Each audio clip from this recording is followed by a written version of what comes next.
শুভ সকাল আমার সকল প্রিয় বন্ধুরা, কেমন আছো তোমরা সবাই? আশা করি সবাই খুব ভালো আছো। নতুন দিন, নতুন সকালে নতুন একটা ব্লগ নিয়ে আমি টেনা চলে এলাম আজকে একটা ছোট্ট ব্লগ তোমাদের সঙ্গে শেয়ার করতে।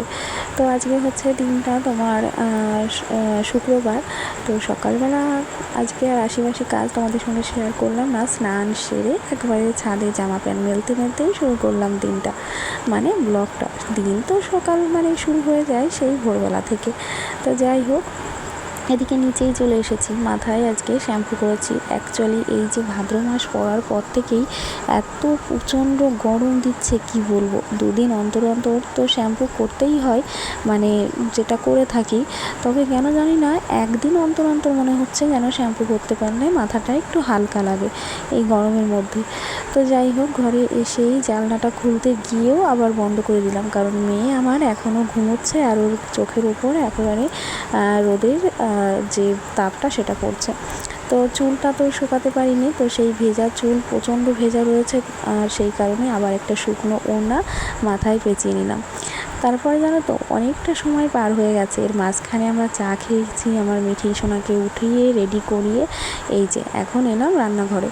আর রান্নাঘরে আসা মানে তো আর রান্না বসিয়ে দেওয়া যায় না, সমস্ত কিছু জোগাড় যন্ত্র গুছিয়ে নিয়ে তারপরে রান্নাবান্না।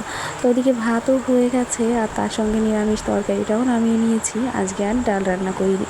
আর আজকে আমার রান্নাঘরে হয়েছে স্পেশাল মেনু, একেবারে লাল লাল করে ডিমের ঝোল, আর হচ্ছে এই যে লাল লাল করে একদম মুরগির মাংস। তো মাংসটা প্রায় হয়েই গেছে, এখন শুধুমাত্র গরম মশলাটা দিয়েই নামিয়ে নিলে একদম সুন্দর মতন হয়ে যাবে। তো এদিকে দেখো নামিয়েও নিয়েছি, আর কালারটা কিন্তু অসাধারণ এসেছে, তোমরাও জানিও কেমন হয়েছে। তো এদিকে ভাত গোছাবো তার আগে সমস্ত থালা বাসনগুলো মেজে নিয়ে রান্নাঘরটা কিন্তু পরিষ্কার করে নিয়েছি। আর তারপরে এই যে ভাতটা গুছিয়ে নিয়েছি, আর আমি মিঠিকে খাওয়াতে বসেছিলাম, তবে মা বললো যে থালা বাসনগুলো মেজে আয়, তারপরে আমি খাইয়ে দিচ্ছি। তো মা মিঠিকে খাইয়ে দিয়েছে, তবে সেভাবে ও ভাতটা এই জ্বরের পর থেকে না খাওয়া দাওয়া একেবারেই কমে গেছে, মানে আগে তো খেতোই না, এখন আরও কমে গেছে। তো যাই হোক, খাওয়া দাওয়া আমাদের কমপ্লিট হয়ে গেছে। আর এই যে পাশের বাড়ির থেকে একটা ননদ এসেছে, অ্যাকচুয়ালি ওর কাছে আমি আমার দুটো ব্লাউজ কাটাতে দিয়েছিলাম, তো সেইগুলোই আগের দিন দিয়ে গেছে। তো জিজ্ঞেস করতে এসেছিলো যে কেমন হয়েছে, তো আমি পরে দেখেছি সত্যি সুন্দর হয়েছে। তো আজকে আরেকটা শাড়ি দিয়ে দিলাম, সেটাও ব্লাউজ কাটাতে হবে আর কি, আর সেই কাটার পাশটা আর কি যাতে সেলাই করে দেয়। তো সেইগুলোই ওকে বুঝিয়ে বলছিলাম কিভাবে কাটাবে, ও অনেক রকম ডিজাইন দেখাচ্ছিল। তো এই যে দুটো ব্লাউজ কাটিয়ে দিয়েছে, এই ব্লাউজ দুটো সত্যিই আমার ভীষণ পছন্দ হয়েছে, নর্মালের মধ্যে বেশ ভালো হয়েছে। তোমাদের আমি দেখাবো, এগুলো আর কি দেখানোর সেই সময়টাই আমার আর হয়ে ওঠে না। তো সামনে তো পুজো, টুকটুক করে একটুখানি যেগুলো ঘরের শাড়ি রয়েছে সেই ব্লাউজগুলোই আর কি কাটাতে দেয়া। আর তার থেকে বড় ব্যাপার হচ্ছে, এখন তোমরা হয়তো আমাকে যারা দেখছো এর আগেও দেখেছো, এখন কিন্তু আমি বেশ গোলুমোলু হয়ে যাচ্ছি। তো আমার এখন আগের ব্লাউজগুলো প্রায় সব কটাই আর কি খুলতে হবে, সেই কারণে ভাবলাম যে দুটো নতুন ব্লাউজ কাটিয়ে নিই, সেই কারণেই আর কি। তো যাই হোক, দুপুর গড়িয়ে গেছে, আর আজকে অনামিকা বাড়িতে নেই, ও গেছে বাপের বাড়িতে। তো এদিকে দুপুরবেলা মিঠির কাকার ভাতটা গুছিয়ে রেখেছি, আর আমার মিঠি সোনা একটুখানি ঘুম দিয়ে উঠে পড়েছে এই যে। আর মামা শ্বশুরের বাড়ি থেকে ছোলম নিয়ে এসেছিলো, তো সেই ছোলম লেবুগুলো কিন্তু কেটে নিয়েছি আমি আর মা, একটুখানি খেয়ে নিলাম আর কি, একটু লবণ মাখিয়ে। আজকে আর মাখা করিনি। আর এই যে আজকে যে চাকরি আমি করছিলাম আর কি, আমার মেয়েটিকে ঘুম পাড়িয়ে রেখে, তো ওই কটা বিড়ি বেঁধেছি। আর এদিকে দেখো এই যে কতগুলো সোলম লেবু নিয়ে এসেছে, এগুলো অ্যাকচুয়ালি ওই বাড়িতেও পাঠাতে হবে।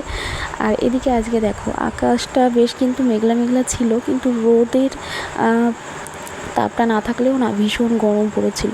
তো যাই হোক, বিকালবেলা আমরা একটু গেছিলাম আমাদের পাড়ায়, অ্যাকচুয়ালি একটু ভুরু তোলার কাজ ছিল, তো সেই কারণে। তো তারপরে বাড়িতে এসে সন্ধ্যা দিয়েই সেই কাপড়েই আবার চলে এলাম বাজারে, টুকটাক কেনাকাটার দরকার ছিল, সেই কারণে। অ্যাকচুয়ালি সামনে দুদিন পরেই আমাদের একটা অনুষ্ঠান বাড়িতে রয়েছে, তো সেই কারণেই টুকটাক জিনিসপত্র কেনাকাটি করতে হবে, আর যেটা গিফট দিতে হবে সেটাও কিনতে হবে। তো তোমাদের পরের ব্লগে অবশ্যই বলবো যে কার কী অনুষ্ঠান আর কি।